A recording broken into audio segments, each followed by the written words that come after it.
environ 3 mois. Puis elle s'en retourna chez elle.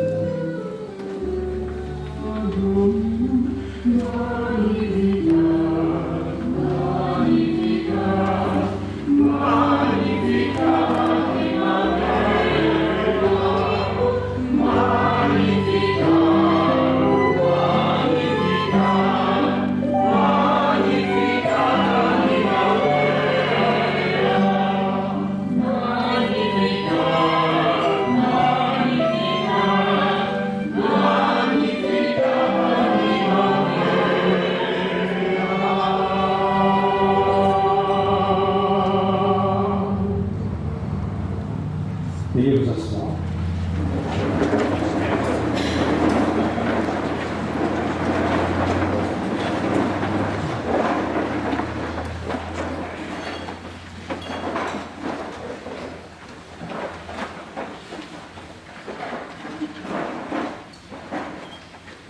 Chers jubilaires, chers confrères, chers parents et amis, nous célébrons aujourd'hui le jubilé d'or de 3 confrères. Ce mot jubilé appartient à 3 autres mots de la même famille: jubilaire, jubilation et le verbe jubiler. Selon la définition du dictionnaire, ce mot-là signifie sonner du corps. J'inviterai mon ami Denis à m'apporter sur l'autel une corne qui se trouve sur la table des salons.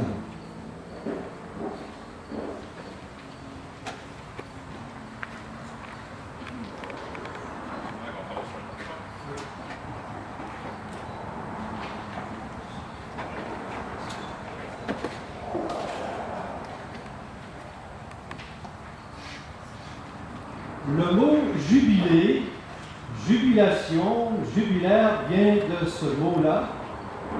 C'est une corne qui, en hébreu, se dit yobel. Yobel. C'est une corne, non pas pour appeler l'orignal, c'est une corne que l'on sonne à l'occasion de jubilé. Et ça arrive à la 50e année dans l'histoire d'Israël. Chaque 50 ans, on a une fête qu'on appelle la fête du jubilé. Et à cette occasion-là, on sonne ce qu'on appelle le chauffard. Ça s'appelle le chauffard. Je ne vais pas vous le faire ici, mais je voulais quand même qu'autour de ce mot jubilé, il y ait quelque chose qui le représente. Dans le livre de la Genèse, on nous parle de Yubal, qui fut l'ancêtre de ceux qui jouent de la lyre ou de la flûte. Alors, pour un jubilé, on doit normalement sonner du corps, ou de la trompette. En tous les cas, faire sonner quelque chose. Et la corne dont il est question, ce n'est pas une corne de vache, mais une corne de bélier. Ici, dans ce cas-là, c'est une corne d'antilope. Voici ce que dit le livre du Lévitique concernant les jubilés. Tu compteras 7 semaines d'année, 7 fois 7 ans, c'est-à-dire 49 ans, et vous déclarerez sainte la 50e année. Au début de cette 50e année, vous sonnerez du corps dans tout le pays. Vous proclamerez l'amnistie de tous ceux qui sont prisonniers. Chacun de vous rentrera dans son patrimoine. Chacun de vous retournera dans son clan. Il y a 3 choses que l'on fait lors d'un jubilé, j'aimerais vous commenter ça. Premièrement, je commence par l'inverse. Retourner dans son clan. Le clan, c'est une famille au sens large. Un groupe qui se rattache à un ancêtre commun ou un fondateur commun. Il y a autant de clans qu'il y a de familles sur la terre. C'est comme un arbre. Il y a un tronc et des branches. Et on appelle ça d'ailleurs l'arbre généalogique. Personnellement, j'aime bien cette notion de clan et je l'exploite de plus en plus dans les réunions de famille. lors des anniversaires, lors des mariages ou d'autres occasions comme ça.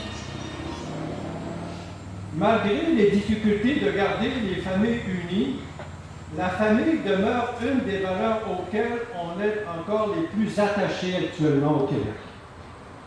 La famille. Je fais souvent des bénédictions de mariage. Et il m'est arrivé de faire un mariage sur une ferme.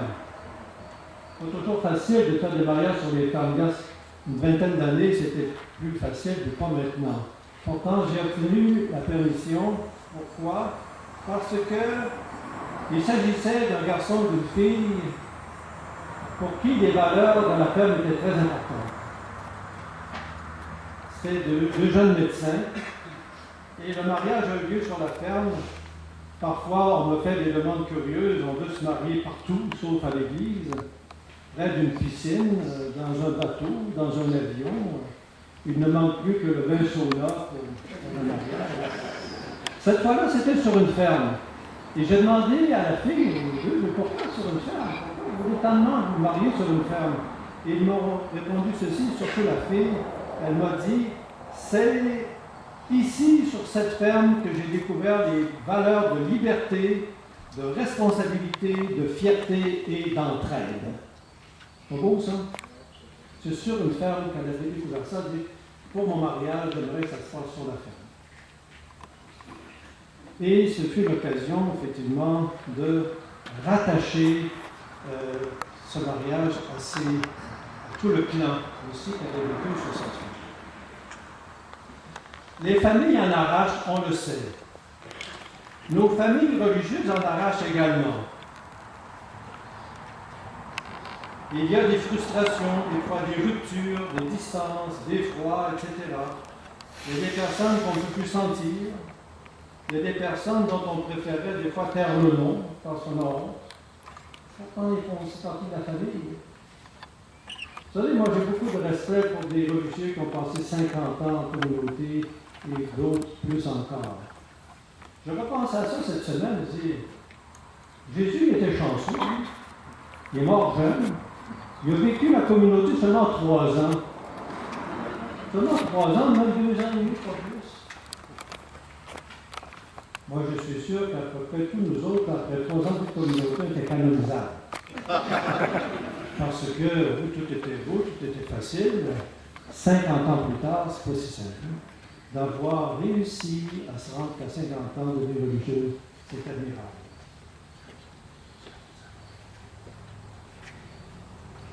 Et ben, c'est ça aussi, la famille, c'est tout ça avec ces difficultés des fois qu'on a à vivre. Et on accepte aussi dans notre famille des gens en situation dite irrégulière, n'est-ce pas? Mais être différent ne signifie pas être en situation irrégulière. C'est quoi en situation irrégulière? Prenons acte de cette différence et faisons quelque chose avec.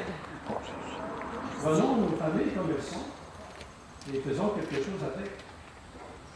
Dans une famille ordinaire, même les moutons noirs ont leur place. Et le jubilé est une occasion de reconstituer la famille, de reconstituer le clan. C'est mon premier. Le deuxième point, lors d'un jubilé, on dit ceci, rentrer dans son patrimoine. Le mot patrimoine est devenu un mot magique aujourd'hui au Québec. On s'intéresse de plus en plus au passé, à l'histoire, à la généalogie, alors qu'on s'est mis à dépouiller nos églises de notre patrimoine, des collectionneurs privés ont rempli leur sous-sol. Au Mexique, on jette en prison quiconque s'agisse de partir avec un morceau de céramique dans son sac à dos. Nous, on a laissé partir pas mal de choses dans les sous-sols de particulier. C'est important de se rappeler de notre patrimoine. C'est précieux, ça. C'est notre passé. Il y a des gens qui ont travaillé, qui ont constitué cette histoire.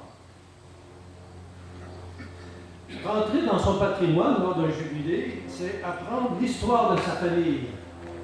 C'est garder mémoire de son passé. Rentrer dans son patrimoine, c'est renouer avec certaines traditions communautaires, certaines traditions familiales, je dirais même certaines traditions culinaires. C'est à partir de notre histoire. Rentrer dans son patrimoine, c'est revitaliser la spiritualité qui a inspiré son fondateur. Pour vous, frères maristes, c'est de suivre Jésus à la manière de Marie, comme vous l'avez bien exprimé dans ce petit feuillet de célébration. Rentrer dans son patrimoine, c'est aussi créer des souvenirs. Créer des souvenirs. Créer non pas de la nostalgie, mais des souvenirs pour les plus jeunes. Ce seront des références importantes pour leur vie. Pour créer des souvenirs, il faut profiter des occasions, sans avoir peur de multiplier les événements, d'organiser des fêtes. Dans ma famille, le dimanche, il y avait toujours quelque chose de spécial.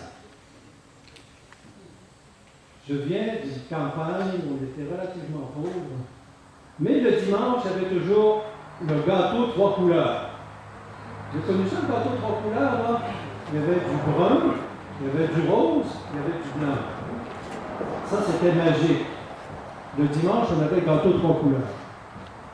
C'était pas grand-chose, mais je m'en rappelle encore. Il y avait un petit spécial.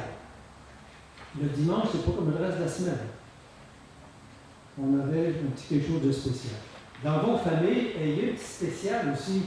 Et vos enfants vont s'en rappeler. La jeune génération va s'en rappeler. Autrement, la vie devient ennuyeuse et sans relief. On peut mieux faire encore que de rentrer dans son patrimoine, on peut l'augmenter, on peut l'enrichir. Et plus riche sera notre patrimoine, plus substantielle sera notre mémoire. Mais vous allez peut-être me dire, on est tous en train de mourir.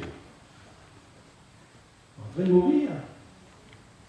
Vous, les frères maristes, en train de mourir? Vous êtes présents dans 79 pays. Et vous avez 40 000 partenaires laïcs. Vous avez vu ça là-dedans? Là? C'est du monde, ça? Vous êtes en train de mourir? Vous n'êtes pas en train de mourir, vous êtes en train de muter. Il y a des mutations qui se font. C'est formidable. La spiritualité, ça surfe les modalités. La spiritualité mariste peut s'adapter à toutes sortes de conditions de vie. Ces jeunes là, qui font la musique aujourd'hui, là, ils n'ont pas cette mentalité, cette spiritualité mariste. Bien sûr que si. Mais ça, c'est beau. C'est vous autres qui avez transmis ça. Voilà ce que j'entends par rentrer dans son patrimoine. Le troisième point dont on parle dans le livre,